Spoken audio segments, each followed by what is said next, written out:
Hey over there, Joe Lunchbox. And Joy Nightingale. And today we have landed right here in Rockville Center. Now, we're at a spot that, it's crazy. It's about 10 minutes away from our house. Me and Joy have never been here. It's something called the Tanglewood Preserve and the Center for Science and Learning. I think I got that right. Center for Science Teaching and Learning. Okay. Now, the spot looks like it's a lot more geared for children. There's summer camps, like field trips, stuff like that. Little kids' birthday parties. But I like dinosaurs. And I heard they have more animatronics than any other spot in like the New York City area, which is crazy because it's right down the road from our house and we've never been here. So we figured we'll check it out. Don't know what to expect and bring you along with us. So step right up. Let's go for this ride. I thought it was all just dinosaurs, but it looks like there's a little more preserved. There's some wooded areas, paths. Like I said, really don't know what to expect. As you can see, like little kids, school camps, the tiny tots, pre-K.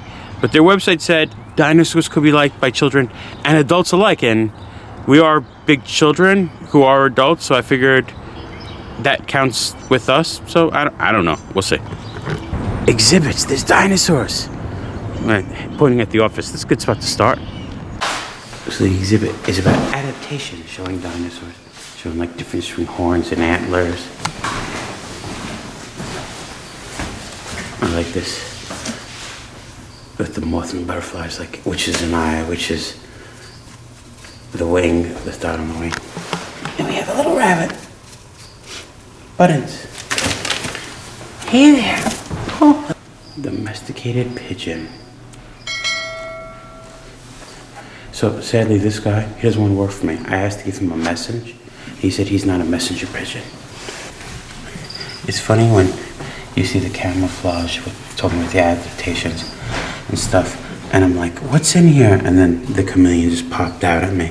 But I didn't see it at first. He was blending in so nicely. This is Patches. She's about 3 years old and she's looking for a home. She's very sweet. So, you think we're in the business of dinosaurs? Really? Personally, it's about cats. I see a lot of cats here. She's just one of them. There you go. First animatronic Parasaurolophus. He's got that big thing on his head called a crest. He wiggles it. Then it's like a trombone sound would come out of its nose, and that's how he'd speak to other dinosaurs. It's very cool. Came out, didn't know he was going to start moving. Started moving, talking to us.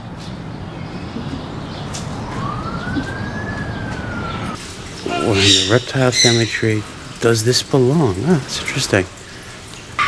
So these are the bones of something called Struthiomimus. Looks like a big ostrich. We're really trying to get what makes a dinosaur a dinosaur. You can tell by the hip bone, and the big difference between, like, let's say a lizard versus a dinosaur. Their legs are more straight down, makes them a bit more faster, a bit more mobile compared to a lizard or an alligator, which is kind of sideways like this. So, I could show you bones all day, but I think you want to see a Struthiomimus, right? Oh, yeah, absolutely. So, name means ostrich mimic. My question is, what came first, Struthiomimus or ostrich? Who's the real mimic here? Ah. Right there. That's Chittaputty. Her babies are playing peekaboo. I see them popping out. Game. These are called snake-necked turtles. They're from Australia or New Guinea. These guys came from a zoo that closed down, so our animals either donated or rescued. So we try to give them nice homes. Try to teach about pet responsibility, treating your animals with respect. So these guys use those long necks to hunt. They're carnivorous.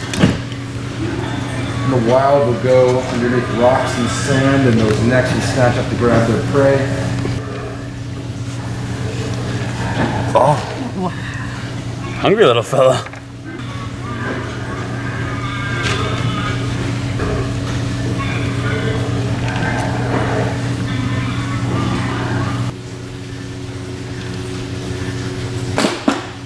Were those just mealworms? Those were superworms. Superworms. Kind of like bigger mealworms.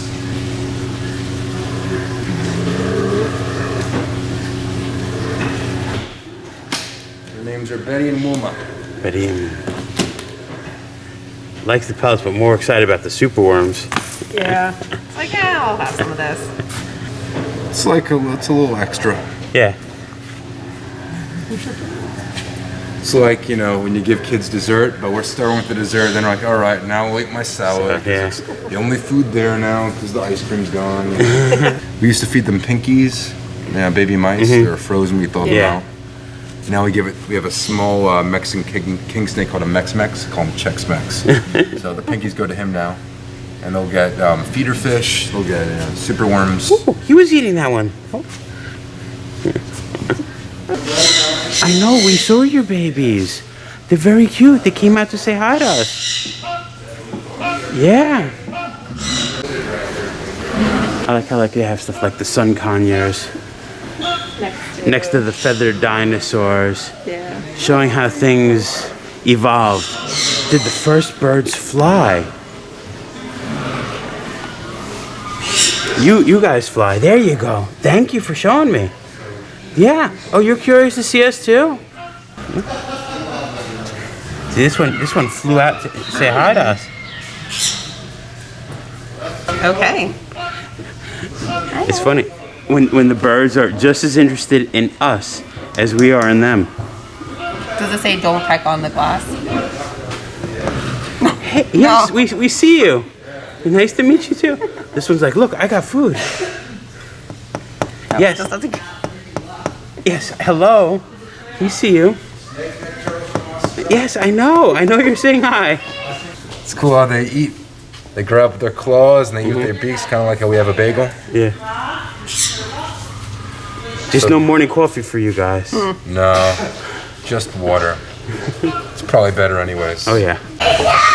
Definitely a lot of cute, playful, interactive things for kids. But we're here for the dinosaurs. Look like your butt, dude. Got Allosaurus.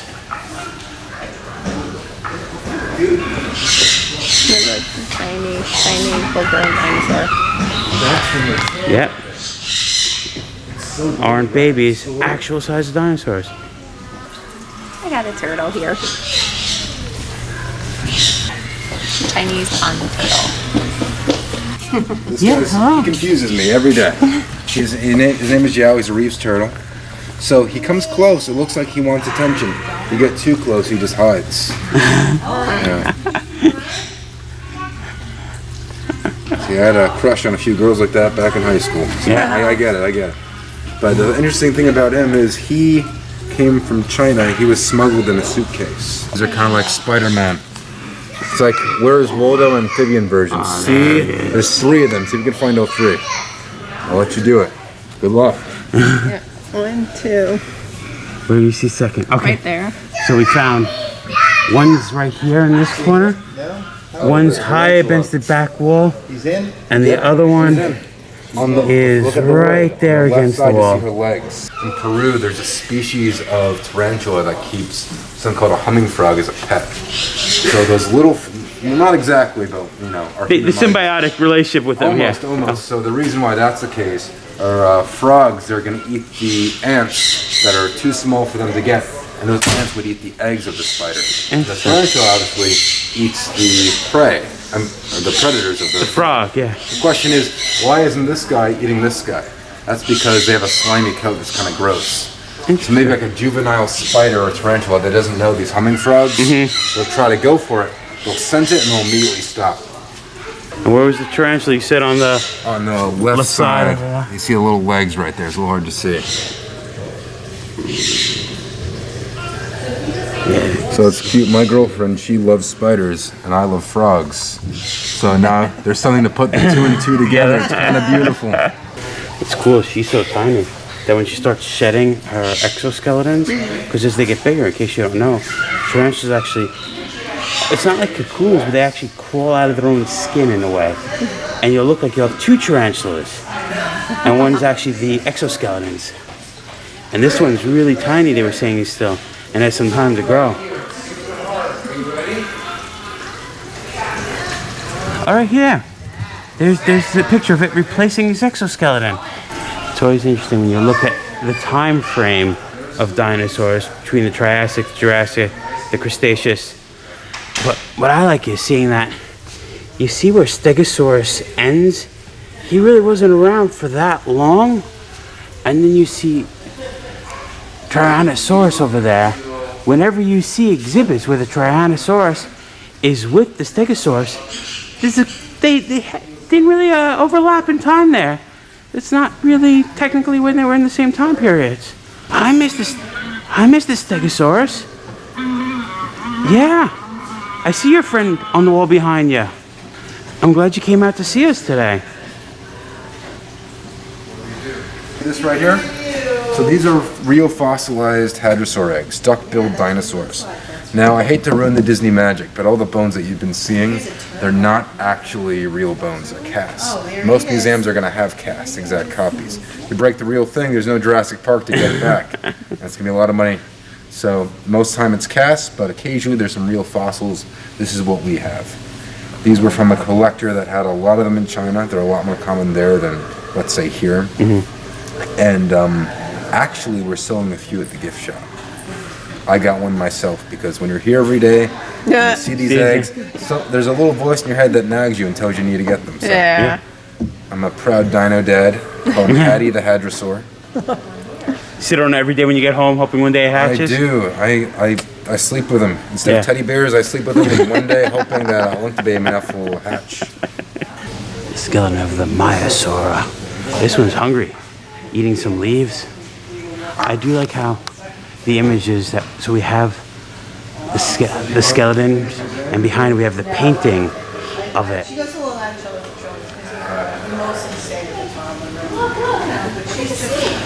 And some small ones too. Got a little box turtle. I do like how the exhibit mixes some living animals with some dinosaurs. And the dinosaurs, we have some fossils, some animatronics. Ooh, a bearded dragon. See, Joy? I told you, dragons are real. A Euromastix, if I'm pronouncing your name right. He doesn't care, he's sleeping. Known as a spiny-tailed lizard. In Egypt, places in Africa or the Middle East. So the cool thing I like to talk about these guys is because they're in a desert region, water isn't very common. So as you see, there's no water. There's no water bowl. These guys have water. He doesn't. Is it because I like him less? No, he's actually my favorite. Don't tell the others. He gets the water from the food that he eats. So he'll get extra lettuce, cucumbers, bell peppers, and there's some animals potentially that can go their whole lives without drinking a sip of water, as long as they have, that food with water. Water, yeah. That's a dragon. We have dinosaurs and dragons. We have it all here. He's actually from Game of Thrones. Single-handedly took down Westeros. I thought he was the stunt double. He's the one that was in all the action. Yeah. Those other dragons, they did nothing. Yeah. They just zoomed in really close, put some wings on him, and he tore down a few sets. They're actually, a lot of people don't realize, is they really love climbing. So it's always good to have a tank where you have a lot of stuff, where it's vertical as well, for they can climb on. This is our box turtle. Normally when you think of turtle names, Shelly, Sheldon, Sheila, this is Shakira. So they're actually native, you can go to New York, like upstate New York, you'll probably find them, like over the summertime. A lot of people, they think they're rescuing turtles by finding them and putting them in lakes. She's gonna sink like a rock if you put her in a lake. She's terrestrial. A lot of turtles will live in water, but you can always tell by their claws. They have webbed feet, they're for swimming, claws more for being on land or, digging. And that's what she is. And you may be asking, why do you have that brown stuff in her salad? That looks yucky. Why do you have the brown stuff in her salad that looks yucky? Well, it's actually cat food. Wet cat food. So their diet consists of about close to 50% of protein. So the cat food has either poultry or fish, so she's getting her meat that way. Other times we'll give her some bugs too. It's kind of like a kid, you put like ketchup on something so they'll eat it. Yeah.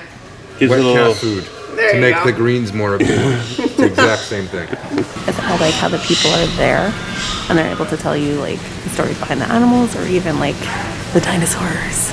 Talking about dinosaurs, we got another guy. Armor all over. You were yelling at us from around the room. We came over, now you got quiet. Oh, there you go. Yeah.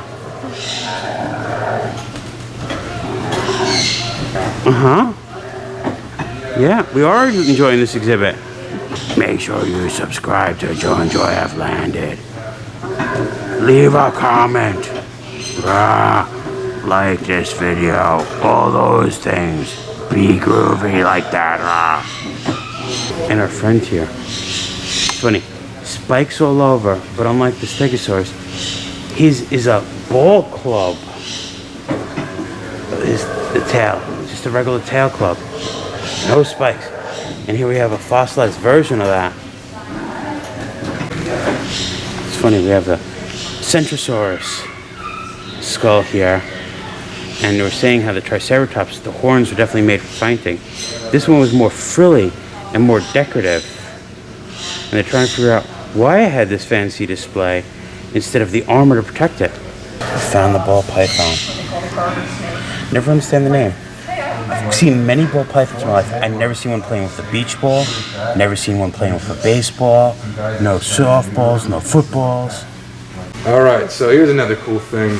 When people look at this, they think Velociraptor. Because in Jurassic Park, you're conditioned to think, oh, these guys are like the monsters of the movie.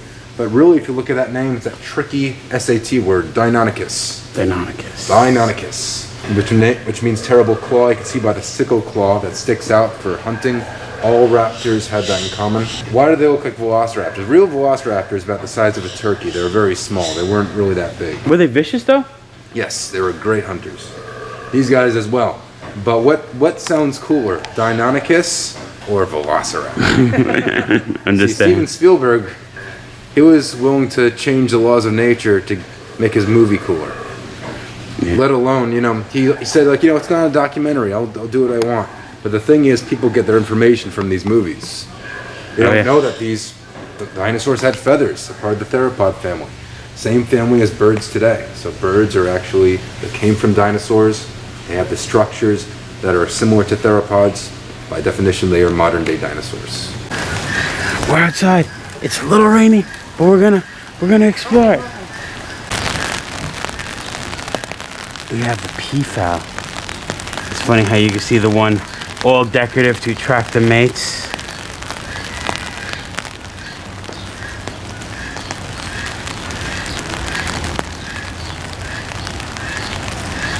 Please do not put your fingers through the fence. He's like, but I want a little snack. I do. We have these two guys. I just have one question for them. How many licks does it take to get to the center of a Tootsie Roll Tootsie Pop? You know why they're not telling me? That question is barred because they're barred owls. I do think it's fascinating how as much as we're looking at them, they are looking straight back at us. We've come to their emus. I've never heard emus grunt before. Oh wow, that's crazy. Just see how dinosaurs are birds. Look at the legs.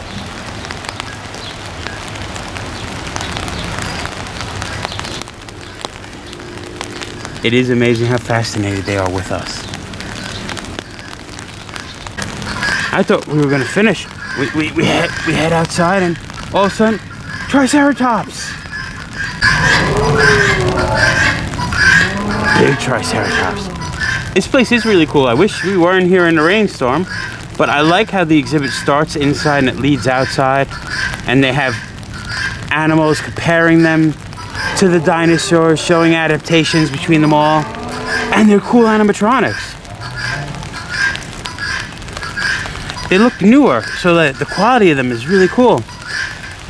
When I was a little boy, Triceratops, my favorite dinosaur.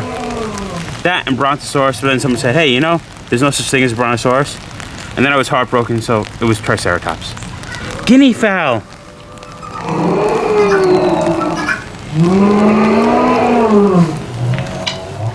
Guys, I have to say, I'm very offended by your name.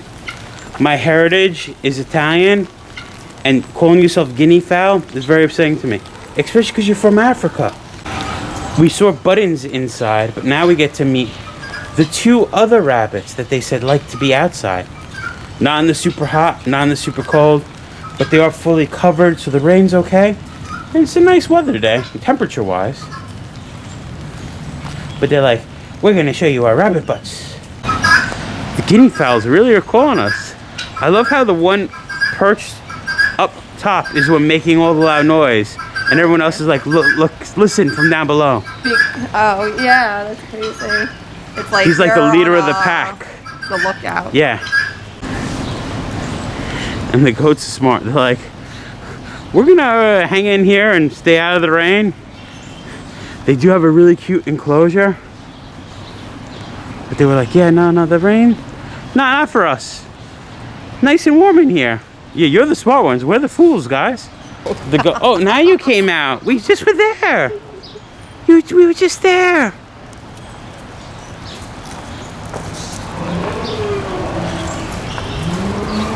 What did you do? Doku. You left your buddy all in there by Yeah. himself? Hey, I like your one little horn there. It is cute, all the interactive stuff for kids. Like, you're a hungry animal. Do you want to have a big stomach or a little stomach? And little fun activities for the kids to play with, feeding the dinosaur stomachs.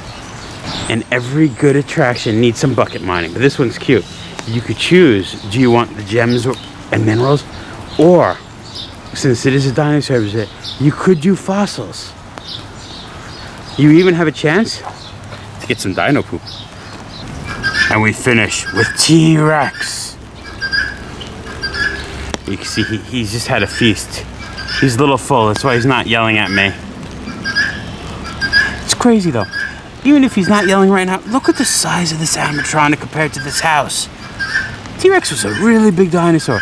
His tail's almost hitting the branches. Thank you for the visit. And thank you for coming along with us to share this with you. I was wondering what this was, and it looks like for the kids a dig site. Front of the dig site, back dig site. You can see some man-made fossils hiding under these pebbles. So after experiencing the Center for Science Teaching and Learning, we learned that Tanglewood Preserve is owned by Nassau County, and they rent a spot in Tanglewood Preserve to have the Science Center. And in the Tanglewood Preserve itself, there are some nature trails, so we're gonna do a little stroll. And if there's anything cool, we'll share it with you, see what it's about. But if this rain peeps up, we might not do that much of the nature trail, and we might make a run for it. I mean, it's okay. We did come to see the dinosaurs. We saw the dinosaurs. We saw the dinosaurs, and I saw some animals, which There you go. we never complain about seeing animals. Nope. Joyce sees an animal every day. Yeah.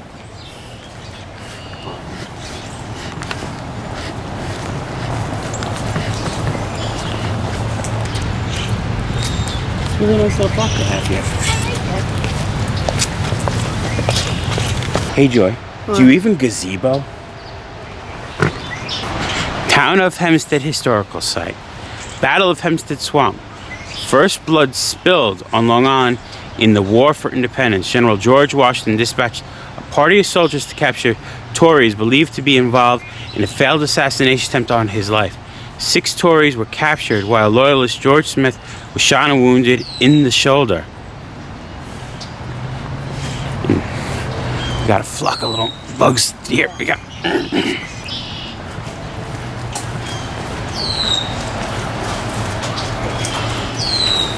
Can't see if those are nests or wasp hives. Joyce will, and she's like, I'm making a run for it. We found a pond. As you can see, there's a bunch of raindrops in it. We were gonna do these trails, but don't want to catch a cold out here. So I think we're gonna call it, and that means we're gonna call it. Yeah, we're still gonna call it. So the Center for Science, Learning, and Teaching, been there, done that. Dinosaur exhibits that were awesome. I loved it. And the Tanglewood Preserve, we could say, been there, done that. One day maybe we'll do the trails, but we wanted to see the dinosaurs. That was the point, and Yeah. we saw dinosaurs. So remember, folks, safe travels Good eats. and live life. We have a cool board here showing keys to microinvertebrates, life in a river. Because we have the ponds and all this water, but I wanted to show it because I like it. This is a really cool Eagle Scout project from Troop 303, Oceanside, New York. Guy Scout named Michael. Being a Boy Scout, every time I see Eagle projects that are really cool, I like to share them. Well, I'm not a Boy Scout now. I feel once you're a Boy Scout, you're always a Boy Scout. There's one right behind me, right, Joy?